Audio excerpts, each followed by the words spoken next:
One has had a good day, has so far had a good week until today for Hump Day. Some of you may have seen me this morning on the national daytime morning show for the National Parents Union. I truly enjoyed it. I hope you enjoyed it as well, those of you that were able to watch it this morning.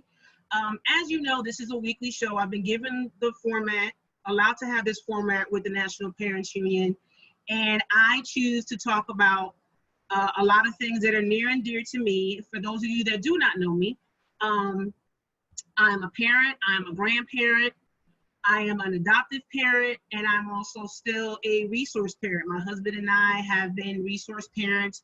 It's going to be about 5 years, I believe, this December since we've been certified. We made a choice to open up our home and our hearts and give our time to help children that are in need. To date, we have had 6 children in our homes. Right now we have 3, one of which we adopted last year, our son Terrell, Adon, and we still have 2 little girls that are with us. They've been with us for a little over 2 years now. This month, actually 2 years, and we are on the path of possibly us becoming their forever home if all goes well. I want to talk about children in care, so I asked permission from the Department of Human Services in Philadelphia if they can please allow me to speak to one of their employees so that we can, clear up some myths, talk about some important things, especially during the time of this pandemic. I still have a lot of concerns. I had a lot of concerns initially about, what's going to happen with the children, what's going to happen with visitations from, face-to-face visitations with the families, face-to-face visitations from the caseworkers. Because when you open up your home to be a resource home, you have to understand that it is a commitment to allow others to view your home, to inspect your home, to check it for safety. It's very invasive but needed in order to keep the children in your care safe and to keep you safe. So please allow me to welcome my first guest today.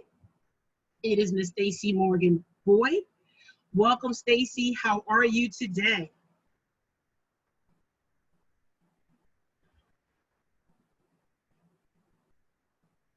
Take it off mute, honey. I think you're on mute.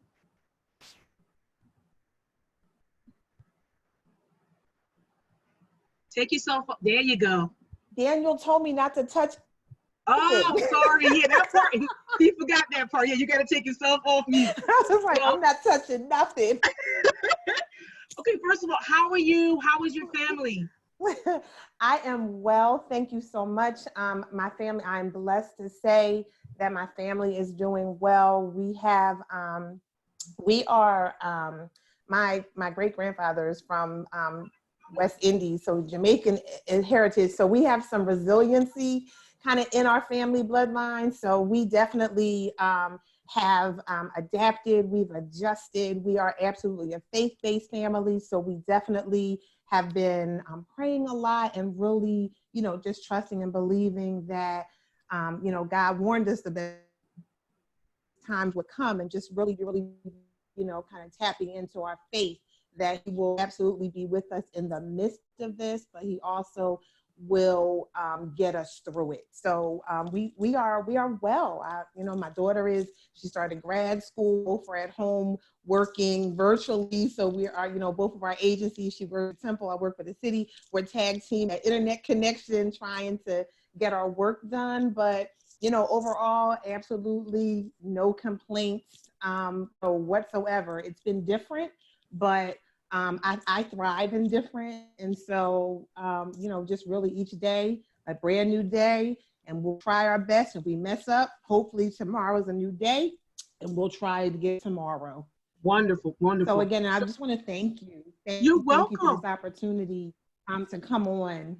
Yes. Now, I ask my guests to present themselves to our audience, because I don't just want to read off your bio, because I already know what's in it, but if you can share with our viewing audience your brief bio. Sure. So I have been in the child welfare profession since 1995. Definitely, I lived and grew up and matured as a child welfare practitioner in the private sector. Most recently, I joined city government in that I took a position at the Department of Human Services. So I'm coming up on my 4th year in February of 2021, being the operations director in the child welfare division. It was commonly known as the children youth division, but it is now child welfare because in 2013, when the department made the decision to change how we delivered I hate to say ongoing case management, so I'm going to say time limited case management services, and we embarked on partnerships that it would be done in the community with our community umbrella partners. It changed the dynamics of how the department functions. So yes, ultimately DHS still maintains that responsibility as the county entity that is responsible for the safety and well-being of children and youth in the city of Philadelphia.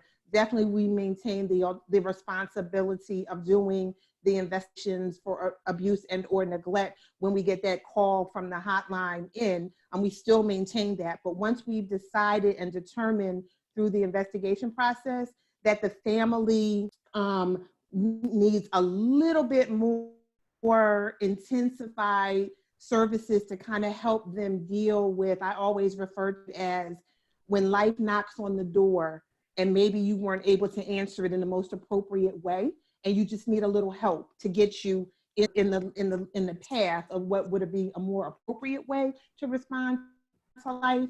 So that would put you into the formal child welfare system. We definitely are very proud that in 2017, we embarked on really trying to be intentional about not always believing that every call resulted in every family needing to be in that formal, intensified part of the system, which would be ongoing care services. So we embarked on our diversion and prevention services. So in the interim of the investigation, we definitely try to go through, we always try to figure out what can we do, what plan can we put in place to remove what we call the safety threat, which is the reason why we get involved. What can we do to stabilize it or mitigate it so that it's not necessary for us to have to go through the court process, which is to remove children and either place them with kin or put them in a formal foster care or resource parent home.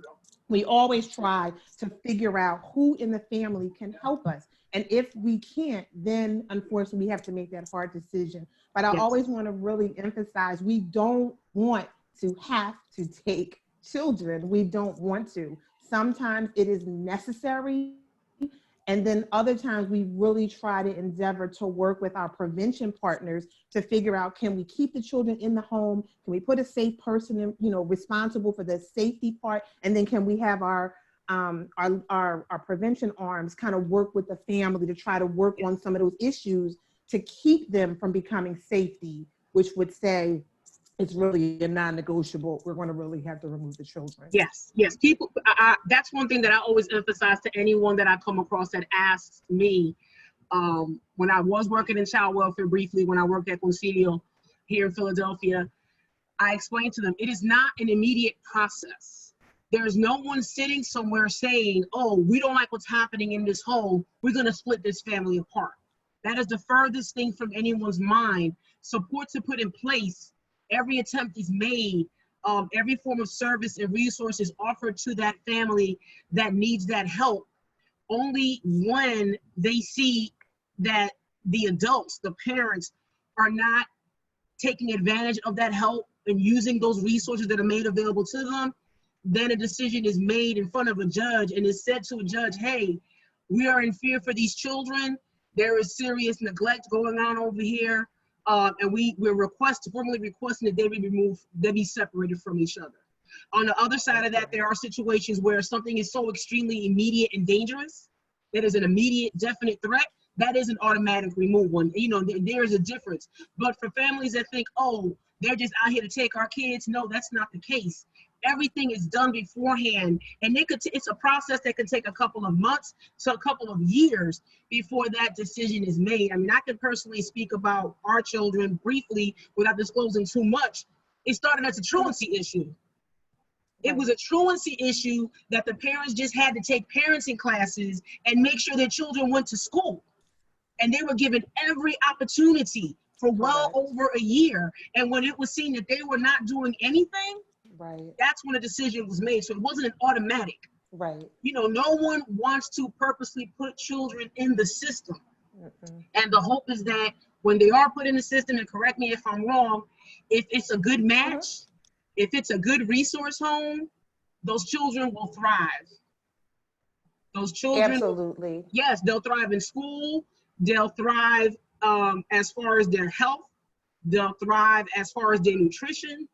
You know, sometimes, you know, the children that have come into care in my home, they came to us, you know, maybe a little bit too thin, not wanting to eat, extremely fearful of other people. And it took time for us to gain their trust. It's not an automatic, oh, I just want babies in my house. You know, there are a lot of, unfortunately, there are a lot of families, and you could attest to this, that they say, I want a baby. Everybody wants a baby. The babies grow up. Oh, yes. Everybody absolutely wants a baby.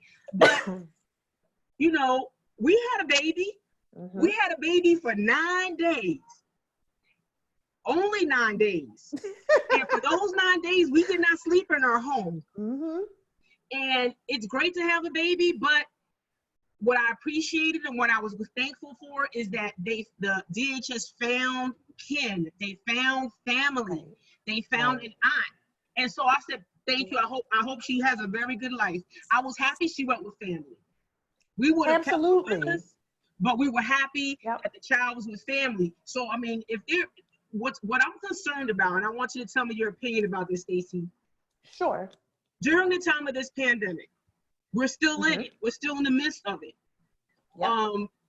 Resource parent support workers and case managers whose task is to keep in contact with these families, whose task is to go into the home to make sure that they're still running water, flushing toilets, food in the refrigerator, that the children actually sleep on beds.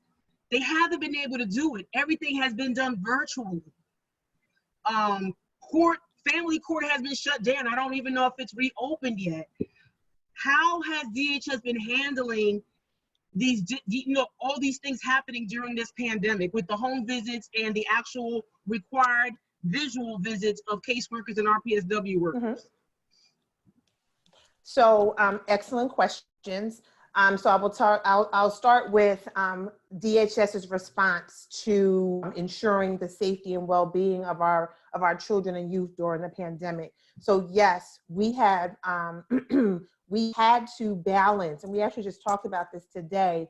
We had to balance, right, the mandate, the expectation of ensuring the safety and well-being of all the children committed to the Philadelphia Department of Human Services. And there are about 4,000-ish, 8-something-ish children that are committed to the Department of Human Services, in addition to our in-home services children, in addition to our young people that are in care facilities, right? And so we were in the same posture as the world in terms of even just keeping basic connections with your own biological families. We had to resort to visits. And so all of our staff, with the exception of our investigative staff, because they still were required with proper PPE and proper social distancing and proper, making sure that the distance of the 6 feet, the mask cover, the gloves, and everything that was needed, we still were required to have to go into a home because you can't do an investigation virtually. There was no way for that. But our other ongoing work was done and continues to be done virtually unless there is reason to believe that there is a safety issue. And when reason to believe that there is a safety issue, our staff are deployed to physically go on site. Again, taking the precautions that we as citizens in the city of Philadelphia are required to follow. We follow every instruction from the CDC, from from all of the powers that be, we follow them. We don't deviate away from them. We don't modify it.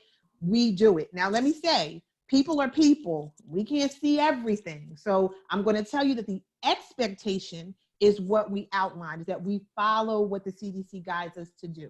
Do you have some people that may do it? Yes. Do you have some people that don't do it? Yes, because the reality is we're all supposed to wear masks in this city, and I can walk around and tell you people have the mask under their chin, people have the mask in their hand, right? So I want us to keep reality of what's going on and not think that because we are practitioners that we're going to have an exclusionary clause, because we don't, because we're still human beings. So I'm going to tell you that our expectation, we enforce leadership to make sure that the virtual visits require you to do the same thing. I need you to open the refrigerator.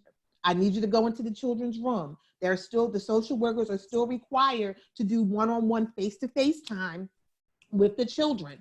And so again, the great thing about virtual visits is that I can zoom in, a supervisor can zoom in, a director can zoom in. So leadership has the opportunity to go along on that visit as well. Whereas maybe when we were not living in this current milieu, you have had the ability, because your team is so big and you wouldn't be able to travel from one city to the other to do that. But the virtual platform allows so much opportunity. It allows for supervisors to give corrective recommendations and suggestions while they are doing their virtual visit. It allows for conversation flows to be guided in the right direction. It allows for so much. So we have definitely relied on the virtual platform, and we are, that is the buzz, right? So what is that going to look like as we are now in the modified green, right? Again,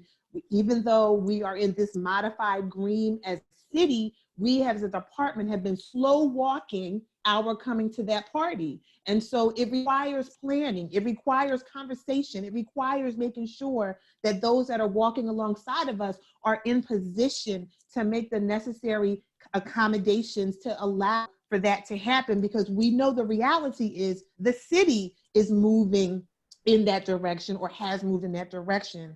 And to be totally honest, many other municipalities have already embraced the face-to-face, right? But we have said, yes, many of our other fellow municipalities have already ventured into resuming some of these visits, particularly if you really think about it, right? I can understand the rationale, because our babies, right? Our 2-year-olds, our babies that we create, our infants, they don't understand this virtual stuff. The 3-year-olds, the 5-year-olds, babies, after a while, they want to see, they want to hug, their mom, they want to hug their dad, they want to hug their siblings, right? So how inhumane is that for us, even as practitioners, not think about that? Now we got to balance it, right? Because we still have to be safe. We still have to make sure that the babies are safe. We still have to make sure that when they leave the care of their bio families and go back to their resource homes, that we are safe. And so I want to emphasize, safe practicing is our expectation. Proper PPE, social distancing, making sure that you have the necessary supplies, making sure that we're asking the questions, making sure that we're doing the screenings, the very things that we are doing as our, I call us as civilians, right? In our civilian life that we're required to do as citizens in Philadelphia, we are incorporating those very practices in our thinking and planning as we have to move, back to that form of interaction. It is scary. We've talked about it. It is scary. It is nerve-wracking. But again, I always try to stay realistic. We're living now, right? Don't make work the area where we play out all the stuff, when we know that if you take after work hours, you're still adjusting, you're still adapting, you're still going into the supermarket, you're still going to the pharmacies, you're still doing some natural stuff. And so I really try to balance my division. I get it. I totally get it. I'm selective about I go out. I'm intentional about what I do, where I go, the practices when I come back to the house. My daughter, the same thing. I need us all to, stay, because we're all in this together. And I keep telling everyone, there was no pandemic rule book for No, any of us, right? there was I not. said, I have been leading divisions, sections, organizations the majority of my career. And I can promise you, I have never, ever led through a pandemic. And so I always say, I don't know, but let's figure it out. What do you think, right? What do you think? What makes sense? What are some recommendations? Because we can't just come out the gate and say, oh, the pandemic and just shut everything down. No, That's absolutely not. unrealistic. Yeah, my It's concern. unrealistic. Yeah, my concern that I've seen. I mean, I've heard the conversation. I'm gonna give a big shout out to my RPSW, Siani Beatty from NET, and to my girls caseworker, Ms. Denia Jones from APM. They're awesome. Okay. They're wonderful. Yes. My concern is I've seen the family rooms at APM. I've seen them. Two very large rooms with glass doors. Yep. The children that we have are a family of 4 to 6 siblings that will all get together for a face-to-face visit. Nah. And what they're saying, is that they're thinking of maybe having 2 or 3 families per room. And I'm like, that's not safe. That is absolutely not safe. So let me just say this. We definitely, so the community umbrella agencies absolutely have to walk in tandem with the department. That definitely would not be something that we would remove, right? Because that's not safe. And so they definitely will be, we actually will be engaging in conversation with their leadership next week, as a matter of fact, because there's meetings that the executive staff, the commissioner's executive cabinet, and the community umbrella executive staff come together. So we definitely will be talking about the need for the plan, right? I've been in many of the agencies and I've seen many of the rooms. And again, we cannot think the way that we thought prior to March 17th or March 18th, the COVID button went on. We cannot think like that.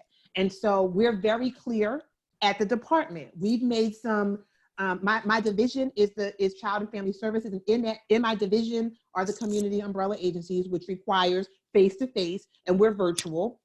The family team conferences, which require face-to-face, and they're virtual, right? Yes. And so my strengthening families is in my division for now.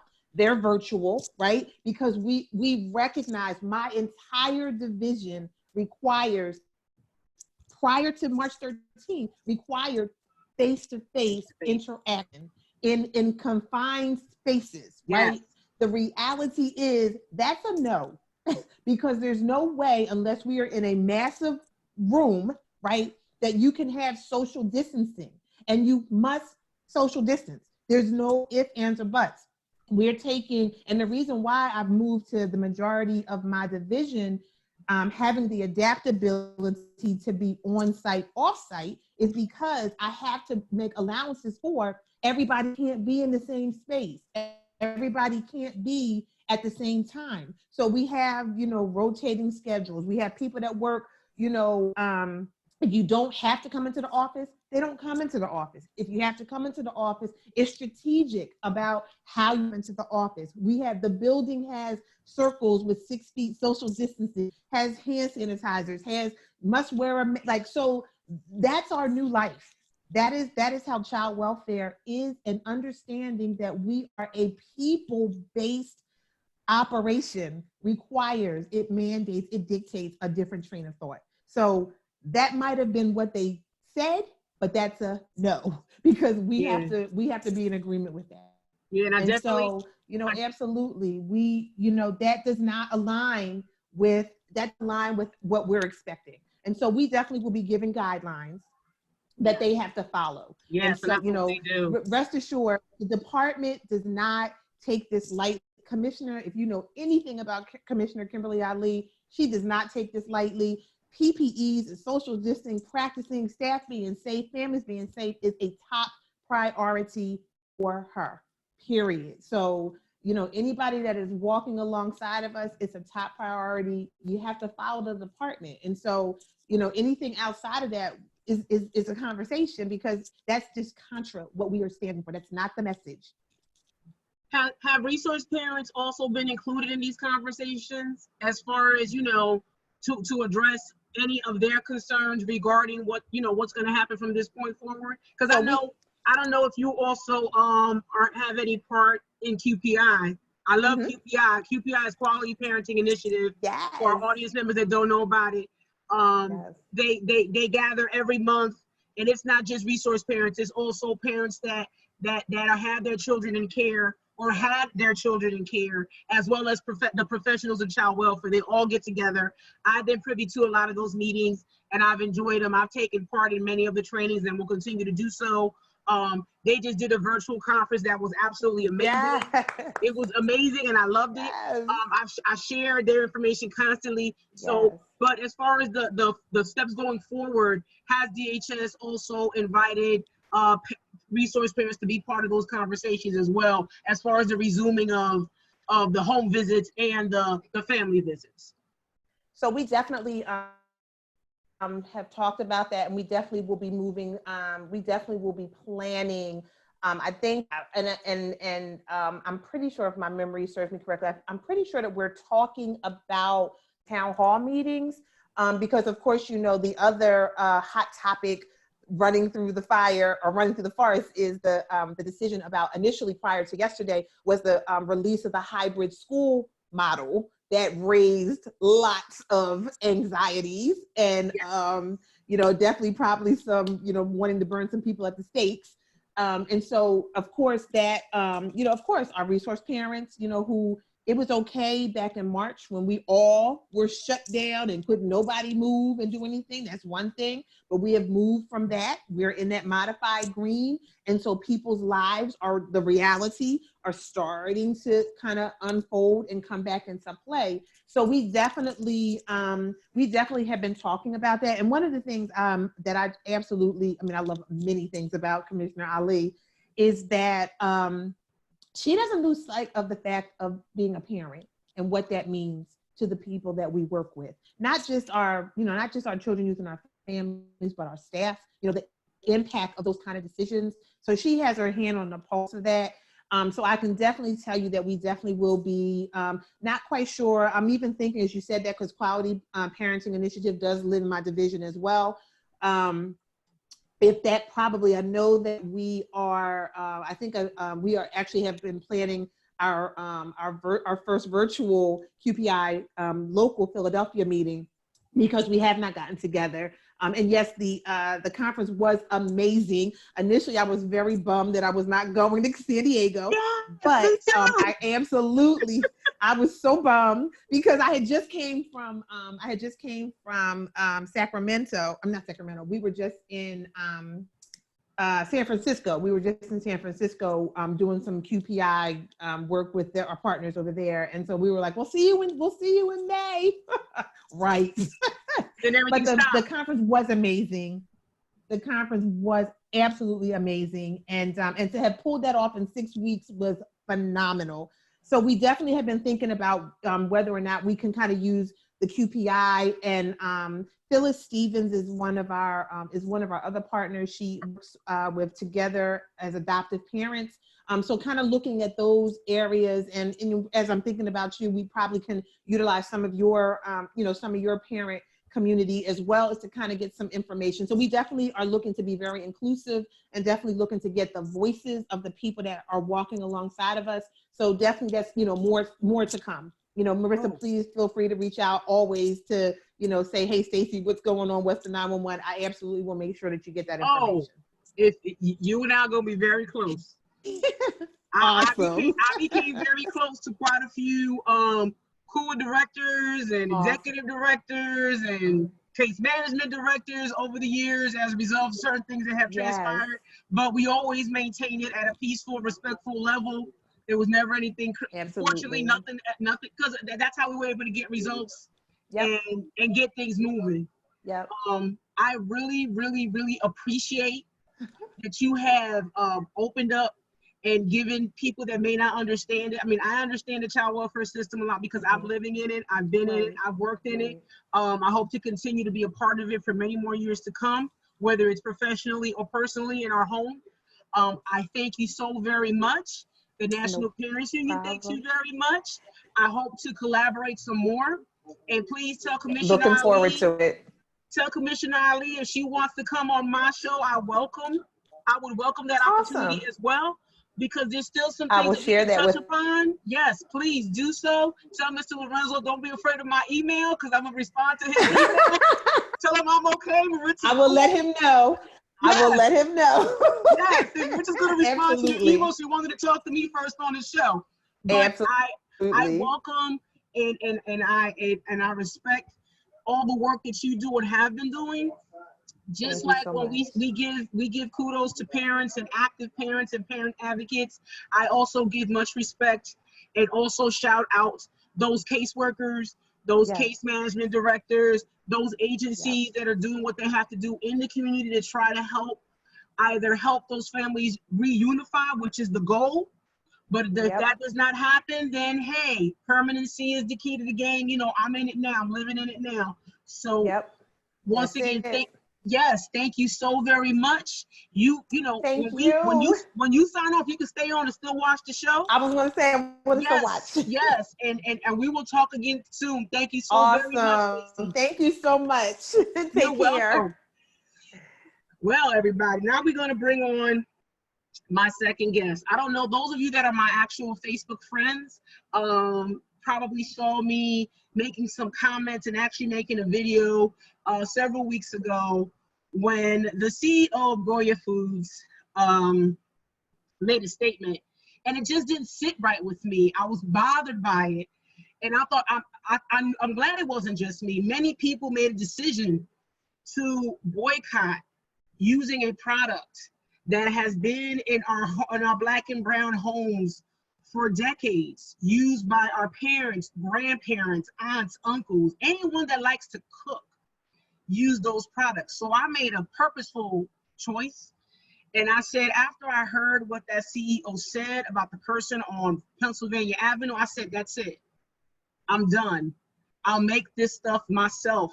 I know how to make sazon or sofrito, for those of you that do not understand. My mother thankfully showed her daughters how to cook and use natural ingredients. And natural is actually better. But then I saw this article, and I want to talk about this article. So without further ado, I'd like to please welcome Dr. William Guzman.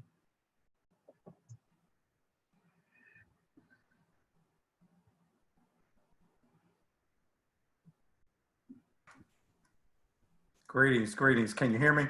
Yes. How are you? Good, good. Hello, everyone. Before we get started, I want to let people know how we know each other. How do we know each other? We're both graduates from the #1 high school in the state of New Jersey, Passaic High School, many, many decades ago. Hey, class of '89 and proud of it. We were in the same homeroom.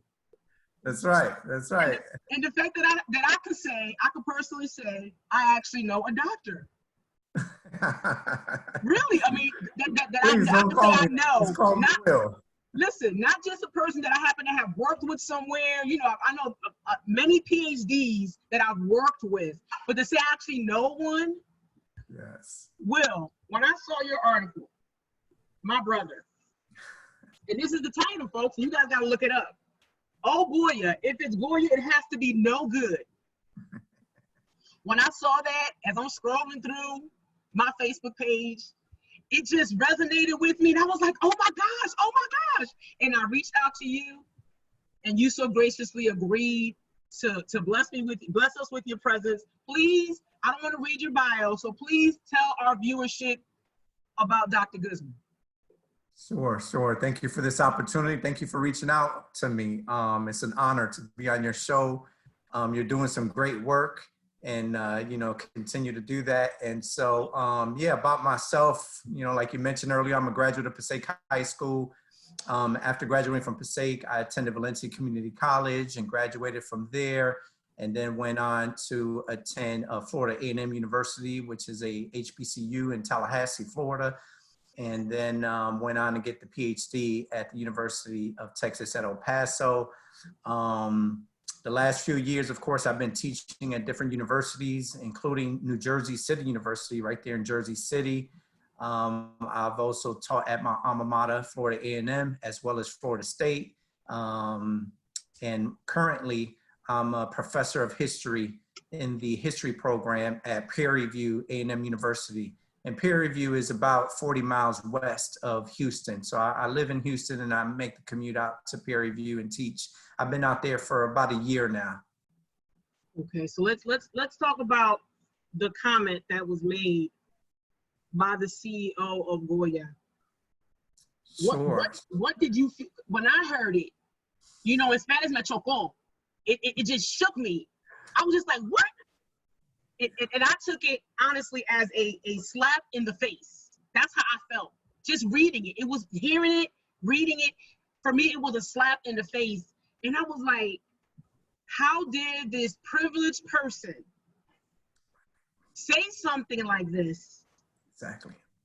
Knowing that the person that he's paying homage to has done nothing but be divisive and show his pure, unedited, unadulterated hatred, as I see it, of people of color. Yeah, I felt the same way. As soon as I heard, I immediately thought about what you just stated. I thought it was extremely unfortunate. We both know that when you're in the presence of any important leader, you want to be able to, show your best foot, and you want to show what I tell my students, your best public manners. And so, of course, you're going to be respectful. But I think he crossed that line when he was overly deferential and almost, as I stated in the commentary, in the article, groveling.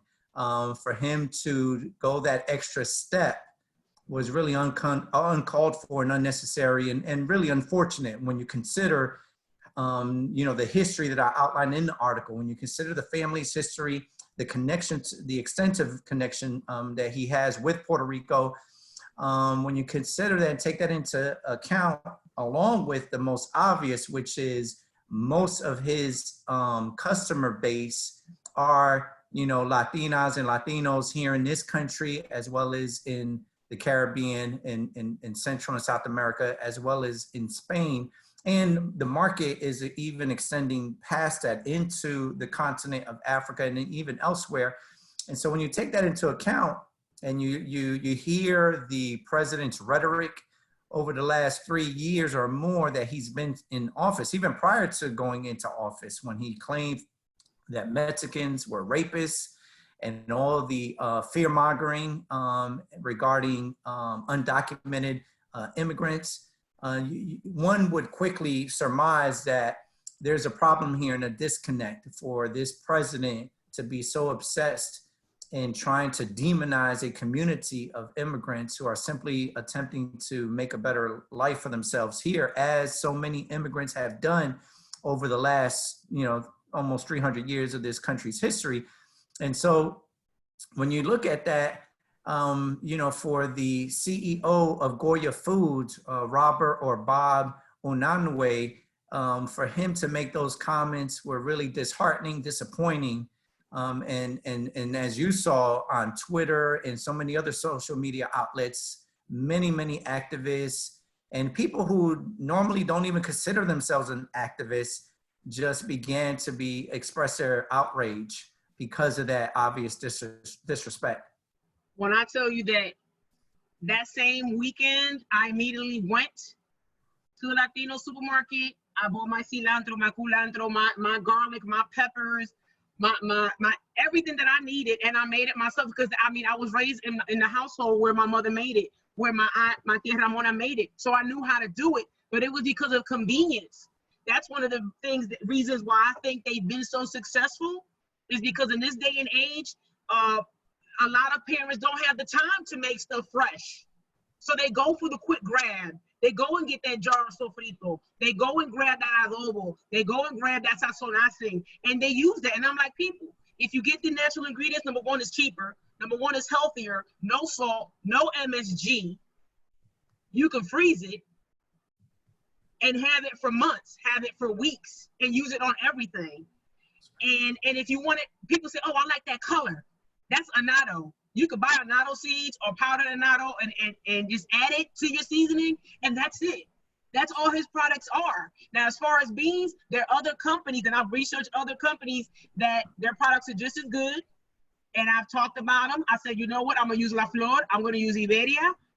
I don't care. You know, and for people that are saying, you know, oh, well, I don't care. Give me your Goya stuff. I'm not gonna throw it away because I don't waste food. We're gonna use it up to miles. We got a family of 6, but I'm not gonna give more money to a person that, yes, and I'm gonna say this. For those that say, well, Goya Foods for many years has donated to many poor communities. You know, many urban areas have benefited from receiving Goya products for free. Yes, they have done so, but that does not negate their mindset. You know, a write-off is a write-off. That's a business. So for everything they're donating, that's a write-off for them at the end of the year. So they're gonna keep on donating. They're gonna keep on giving the food away. They're gonna keep on giving their Maria cookies away and their coconut water away. They're gonna keep on doing it. And yes, he did back President and Mrs. Obama when they were in office. But like you said, at that point in time, his presentation was very respectful. He didn't go overboard. Because what do you think would have happened if he would have said the same thing about President Obama? We would have heard so much backlash from people that are not of color saying, how dare he? And it would have been the same exact thing. How dare he say that President Barack Obama is the best and he's doing the best he can for this country to unite us and bring us together, which in fact he actually did do a lot of things. So the fact that the man didn't acknowledge him and chose to acknowledge the man we have in office now, it's very interesting to me. It was like a double-edged sword. So he did cross the line. He made that mistake. I, for one, am not going to back down on my feelings about it. Those that choose to say, hey, well, I'm going to keep on buying and keep on using, great, do it. I just won't do it anymore. You know, one, it's health-wise, that stuff is full of salt and preservatives, I'm sorry. So if they want to keep on doing it, do it. But your article, oh my gosh, and I read it. You know, people don't know the history. I mean, the article is a couple of pages long, but if you can briefly touch upon the things that occurred prior to, like what the history was like. I know the history, I read the history, where the family started, where they went when they left their country of origin, and how they got to New York. Sure. Before I delve into that, I want to piggyback on some of the excellent points that you raised. When you mentioned, for example, the donations, and this is something I referenced in the article as well, I explicitly state that this is something that's extremely commendable. However, when you look at the amount of monies that donation, their annual donation that goes to homeless shelters and things of the sort, it's a real small fraction of their overall profit margin. But you couple that with the fact that they're getting millions upon millions of dollars in tax breaks and abatements. And then you couple that with, you know, the various subsidies that they've received over the years. I mean, we're looking at hundreds and hundreds of millions of dollars. And so when you put it in that context, that donation now does not seem as generous as it should be. You raise another excellent point regarding the nutritional aspect of it. And that's extremely important, especially for many of the folks here in the United States, but elsewhere throughout the world, where many of these packaged foods are high in sugar, high in salt, high in animal fat. And of course, that's doing an extreme disservice for many people. And as you indicated, many people are buying these products because of the convenience, because they have 2 or 3 jobs and they don't really have the time to engage in trying to, you know, grow their own foods and make things from scratch. And then the last point I want to raise is the issue of, you know, being deferential and respectful towards the previous administration. And you're right. He was on board with, you know, First Lady Michelle Obama's initiative in trying to encourage communities to eat healthier and to engage in corporations for them to have opportunities to have that type of contribution in various communities throughout the country. And so I applaud him for that. But as you've indicated, that was to the extent of his being respectful and given the comments he gave in Tampa, Florida, back in 2011 for that Michelle Obama initiative. He did not go overly, gracious to thank the Obama administration for the numerous programs and the economic growth and the various jobs creations that he had engaged in and things of that sort. And so when he, meaning Robert Unanue, did this for President Trump, it really struck a chord because it was quite obvious that he was being partisan. But let's delve into the excellent question that you raised regarding the history of the family. First, before I do that, let's just give some background information. And this is what something I attempt to do in the article, is that when you look at these foods, they were created primarily by Black and brown folks, people of African descent, right? And so when you look at these various countries where Goya Foods is extremely popular in, I mentioned in the article Puerto Rico and Cuba, as well as Dominican Republic and of course Brazil, but they're obviously popular in numerous other countries throughout the Western Hemisphere. But when you look at some of these, the origins of some of these products that they sell, they were rooted in West Africa. And so for many enslaved captives, African captives in the Caribbean, because of their ingenuity, because out of necessity, because of their creativity, they were able to create the various staples that we enjoy today. And so I think that was getting lost in the discussion as I began to see people criticize the company, is that the company made its billions of dollars, right? And that's another thing we have to understand. They sell or gross well over $1 billion every year. And so when you look at their wealth and where the origins of that wealth lie in, is, at least in my humble opinion, they lie in the hands of Black people. They lie in the backs of Blacks, if you will, as I referenced in the article.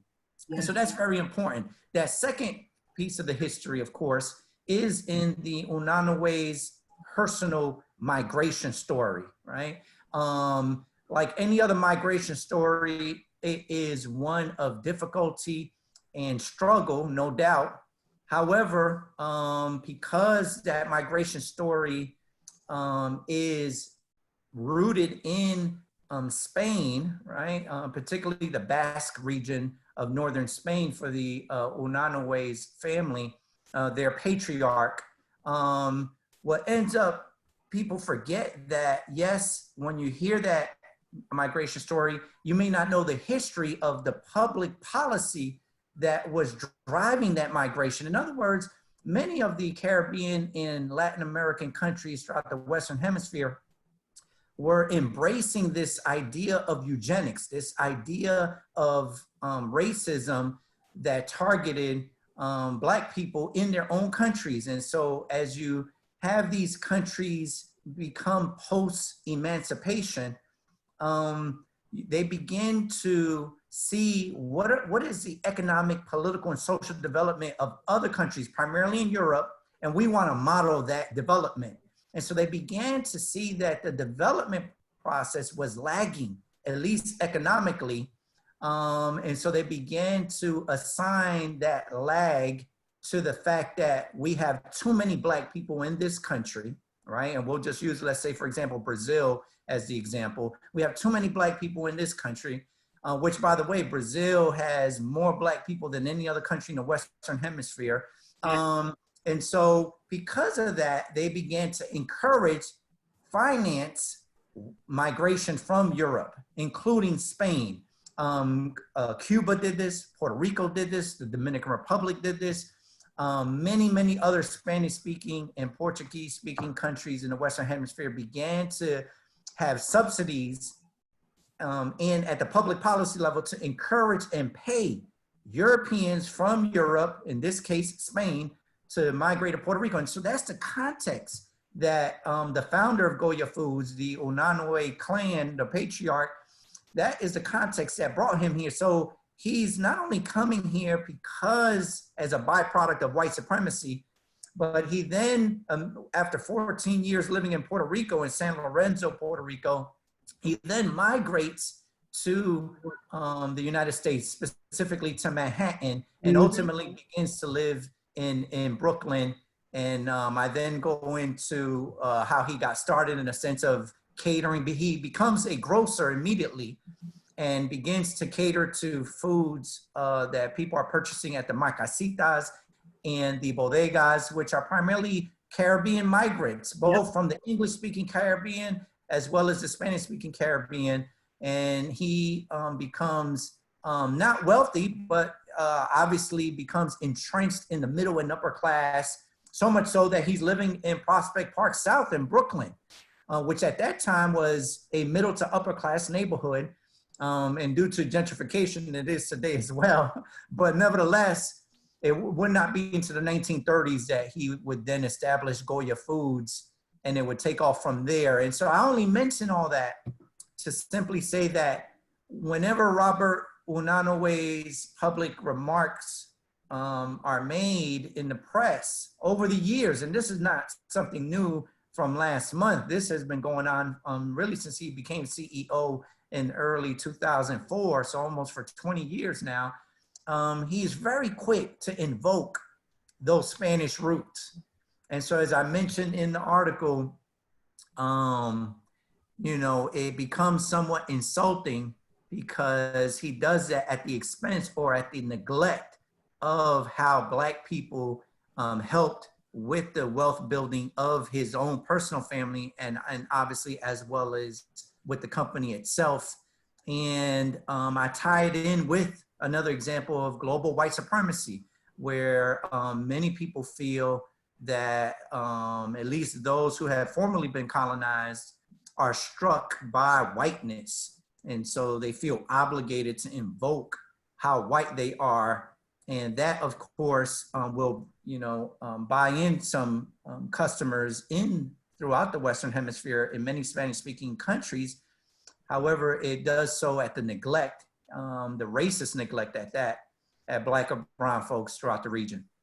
Man, and see, and again, if I didn't mention this before, for all those Goya employees, Goya Foods is not a public company. It is strictly private. I can't go out there and buy Goya stock. You can't go out there and buy the Goya stock. So every dime, every dollar that they make, it stays in that company, in that family. So they're feeling heat. They should feel fire. They should feel fire. They should, you know, shame on them. And if they want to try to fix this, I'll tell you what, you know how you can fix it? By making it public, by giving your employees more in wages, by offering more full scholarships to Black and brown children that want to go to school, you know, by offering food to also not just, you know, homeless shelters and nonprofit organizations. Go to schools, go to the public schools in Jersey City, go to the public schools in Brooklyn, wherever you call yourself having a deep reach. Come over here to North Philly and offer a lot of that food over here. You know, we're going to have babies, you know, in the city of Philadelphia. They decided to keep it 100% virtual. So, you know, in New York, I don't know if that decision has been finalized.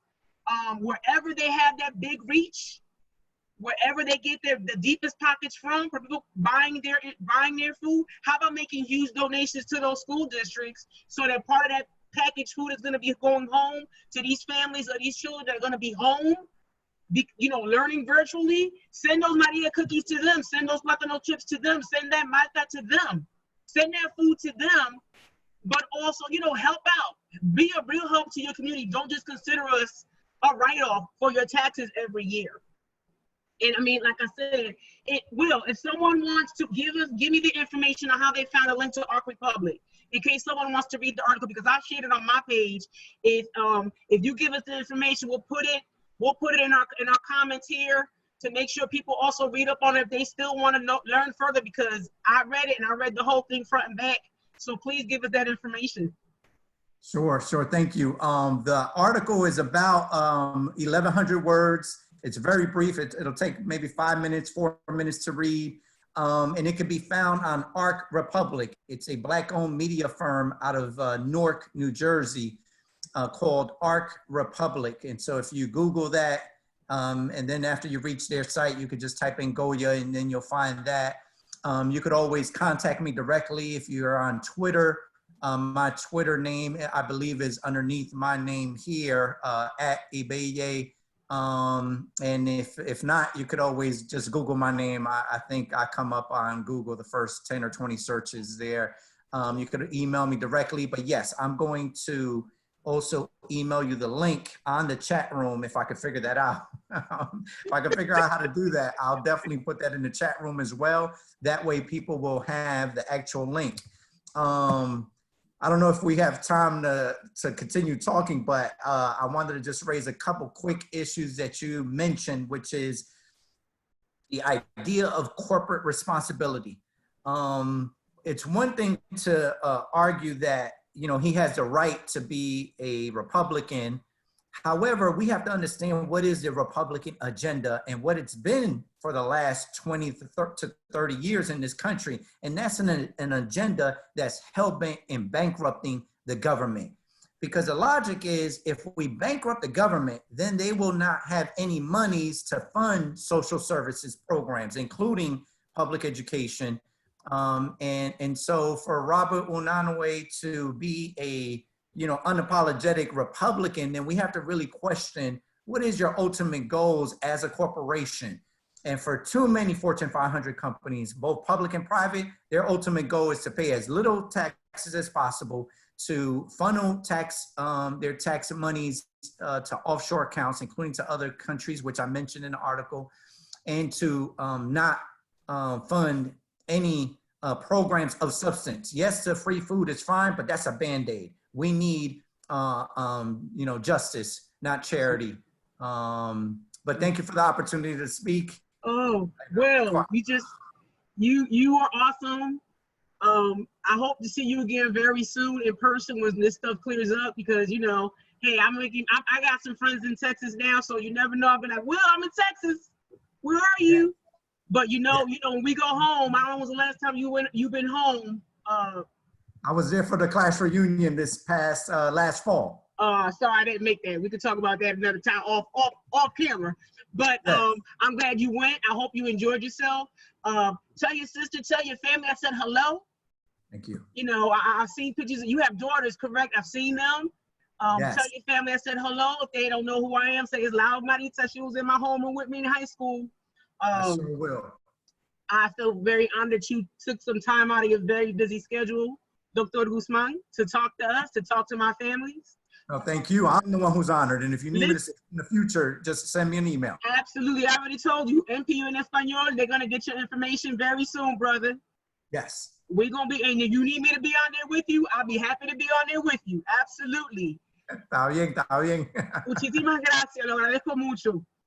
Gracias. Well, family, I hope you've enjoyed the show today. I talked about two very important topics. If you have any questions, comments, concerns, info@npunion.org. If you need to reach me, my email is right here under my name, Maritza@npunion.org. This, you know, me being able to speak with you on a weekly basis is a privilege and an honor. Thanks again to National Parents Union. We will see each other next week. Enjoy the rest of your week and stay safe. Thank you very much.